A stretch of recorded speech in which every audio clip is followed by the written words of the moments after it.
There was a fascinating story in Politico. The infamous Koch brothers own what's being described as a secret bank. Now, in reality, what it is an Arlington, Virginia-based conservative group called Freedom Partners, whose existence until now was unknown to almost everyone in politics. Well, this group raised and spent $250 million in the 2012 election to shape political and policy debate nationwide.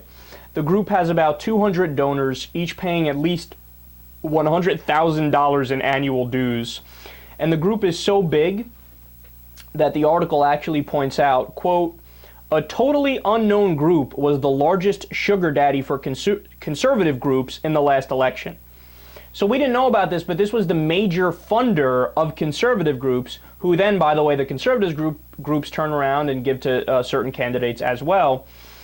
So the group was registered as a 501c6.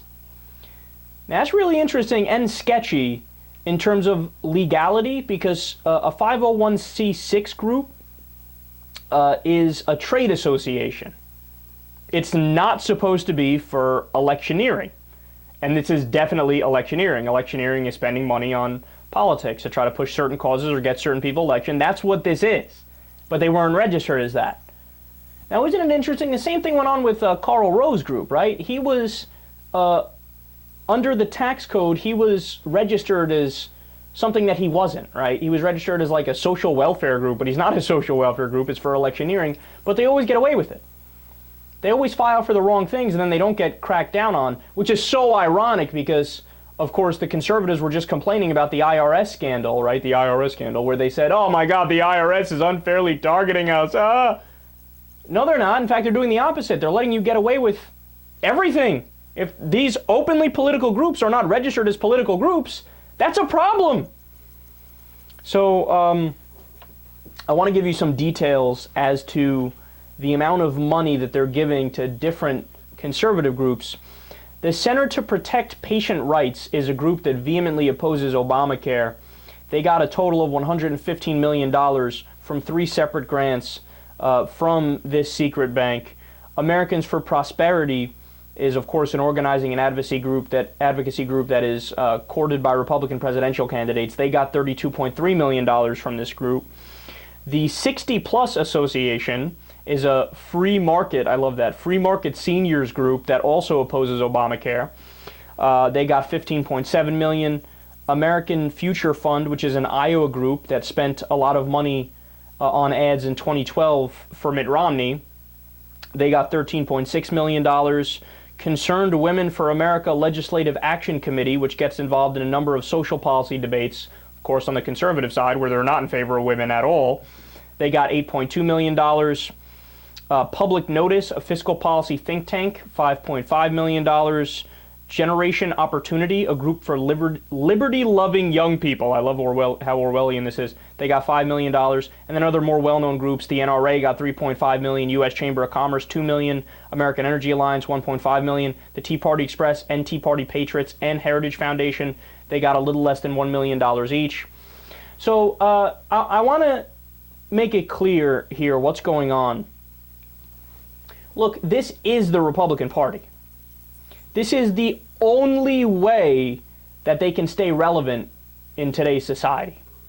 They are propped up 100% by rich people and money and corporate America's money, the richest people in corporate America. And they either get it directly from the rich people and the corporations, or they get it through intermediaries after they give it to these conservative groups. And of course, the puppet masters behind the scenes are the Koch brothers.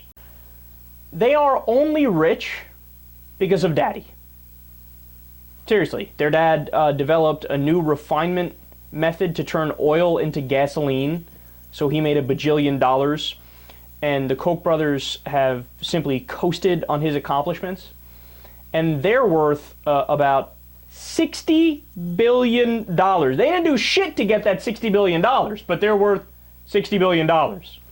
They each increased their personal wealth by about $9 billion each last year.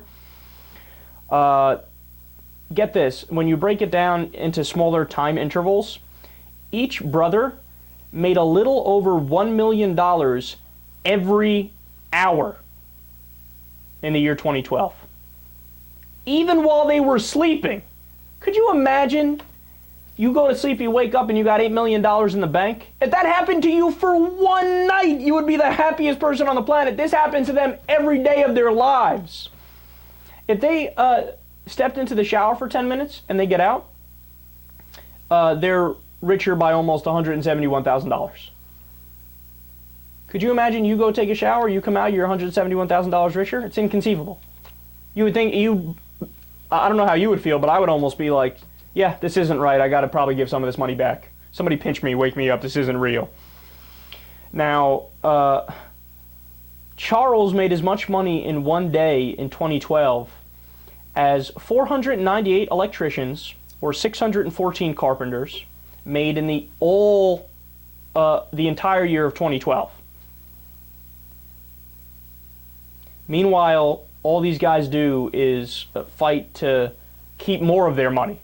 So, for example, they spent tons of money fighting a minimum wage increase. Well, if you do the math, an increase of $1.25 per hour on the minimum wage would mean a worker who puts in 2,000 hours a year would earn $2,500 more. It would take David Koch roughly 9 seconds to earn that much.